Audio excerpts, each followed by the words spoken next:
बिस्मिल्लाहिर्रहमानिर्रहीम। How to improve Urdu and English handwriting. What is boat shape. आज के lecture में हम पढ़ेंगे कि बोट शेप, जिसको हम उर्दू में बोलते हैं कश्ती नुमा शक्ल, ये क्या होती है, हरूफ तहज्जी की बनावट के अंदर इसका मेजर किरदार है। तो जिस तरह ये सामने आपके दिखाई गई है, एक तरफ बोट है, आपको इसके दोनों किनारे ऊपर उठे हुए नज़र आ रहे हैं। बोट के बिल्कुल गुलाई से हैं, तिरछी अपीयरेंस है इनकी, स्लिपरी अपीयरेंस है दोनों किनारों की।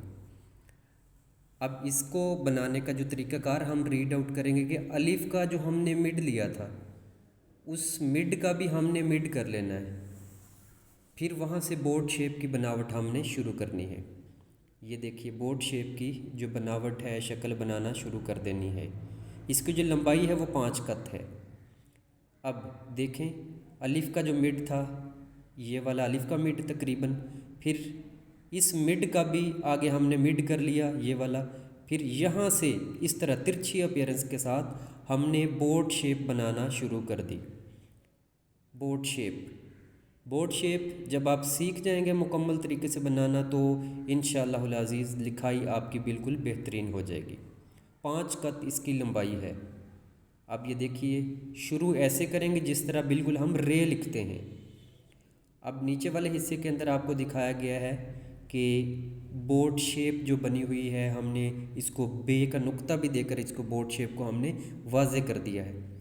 तो इसकी हमने लंबाई भी बता दी, 5 कत इसकी लंबाई है, 5 नुकात इसके ऊपर हमने लगाकर इसको बता दिया कि इस तरह इसकी लंबाई होगी।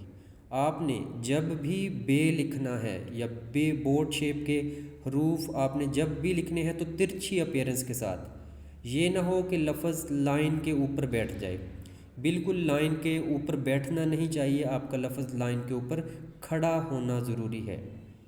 लाइन के ऊपर लेटा हुआ लफ्ज़ हमेशा अच्छा नहीं लगेगा।